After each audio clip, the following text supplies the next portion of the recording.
very blunt person. He's very wonderful person. He's very frank, very honest. I would say he's very outstanding, spoken, down to earth, committed, passionate, very focused.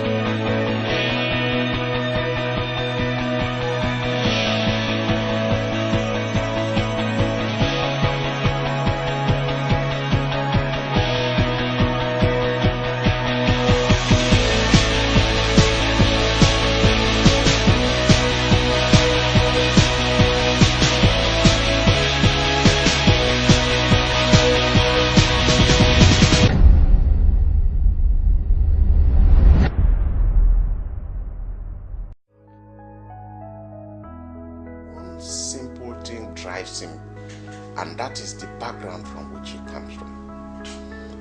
Here is a young man who grew up in a polygamous family, and then it was struggle all the way.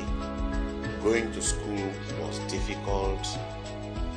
Everything was a challenge, and then in the course of this same life, he had a privilege to be in a position where his decision can either make some people go to school or not. I didn't say I couldn't afford the spoon. My father at least was working, so he could afford the spoon for us. And I can't afford the diamond spoon now, so we'll have to correct that impression. Yes, I can feed myself and I can feed my family. My family is not that large, my immediate family, but from my extended family, my siblings. If I thought I would be governor, no. Never gave that a thought. Not even after university did I ever think that I'll be a governor. But by the grace of God, I'm here. It has to do with his background, okay? He's more of a socialist than a capitalist. So he takes projects that will touch more people than fewer people. On the other hand, his bluntness may have also contributed to some of the successes that they have also recorded. Well, we had always known him as somebody who wants to play a lead role. His leadership role became more prominent in the secondary school where he was the social prefect. People try to describe themselves as either introvert or extrovert, but I don't know where to place him, but I know that Amaechi likes to be heard. He likes to play roles that people will notice him. Honestly speaking, one thing I like in the young man is that he has what we call class. If you want to do any project, it will give you the best. I played student politics in the university. Then, when we were playing that politics, we were not playing the politics with the intention to be governor. We were playing the politics just because the environment was conducive for students' union politics. When we left, we again did not even envisage that we proceed with politics. My thought was basically conclude what you were doing, get employment, and proceed with your life. But along the line, typical of some Nigerian politicians, including me, unemployment will then force you into politics. And some people I met decided to take me to a meeting that I think was the Vanguard transition. And we took off from there. Yeah, I think when he tried to organize a coup, he became the national president. I think he was in second year or the university of Tanzania. So it required somebody who had the guts to be able to mobilize people to say that the other administration was not doing well. And for me, I was wondering what gave him all the guts. Amaechi is a man of integrity, which again is lacking in the majority of us. Amaechi is one man that if he says you are his friend, he identifies with you till the end. He's an open-minded person. He is a honest person. He is a focused person. In a few simple words, I would say that Governor Amaechi is visionary. In other words, he's always clear as to what his targets are, what his goals are, what he intends to achieve at any particular time.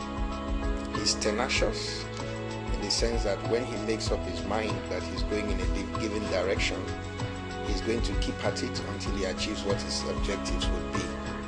He's dogged, and he's not easy to sway once he's set on his course.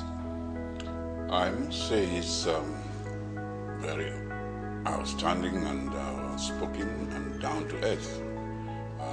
He gets down to what he has to do with the highest education. And frankly, they like his style. You know, it's very difficult to praise your son because he's the best for me. I've seen a lot.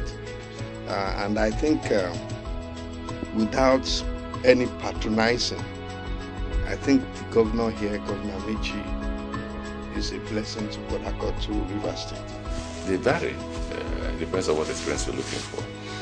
In terms of relationship with human beings, they also vary. There are those that you've worked with that are great to work with them. There are those that you have worked with and all they are looking for is how to put their hands in the till and take public resources. There are those you've worked with and they are extremely patriotic. In terms of followership, they are wonderful. If you look at the population, you will think they are not intelligent. They're extremely aware and conscious of the fact that they require the government to deliver, and they make that decision known to government.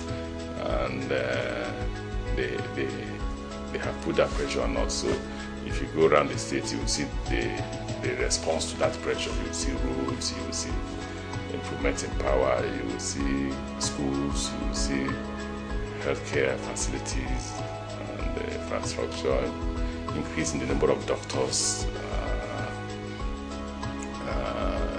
You will see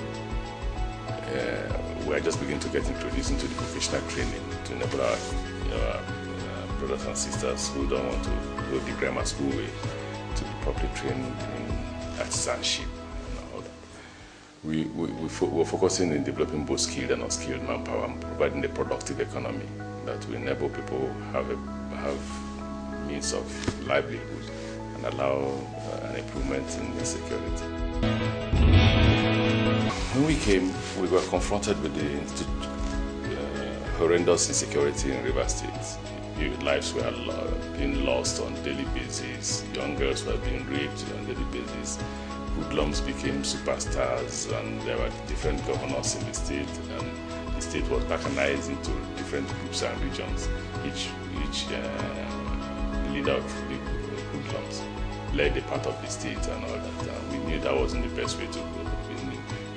When I came in, the government was paying royalty to the different groups to enable them to be able to govern or do activities. For instance, if you get to go to Buguma, the governor's aides will have to pay whoever was in charge of Buguma before the governor can visit Buguma. And I felt that wasn't the right way to go. Basically, we had to address that issue. We knew that physical policing wasn't going to be the only way to go. We knew that you needed to move from physical policing to social policing. And social policing meant that you need to improve on infrastructure facilities in the state, because that improvement on infrastructure facilities would then create employment. So we began to work on the roads, create new roads, expand the old ones. And as you did that, you created employment because human beings had to do that work. We had to look at the education system because we knew too that basically all those who were involved in militancy, 95 to 96% of them were all uneducated. They were completely not even primary school education. So we needed to provide education for them as a source of creating employment because they have to be employable. And again, in the area of education, I'm sure you can see new primary schools everywhere.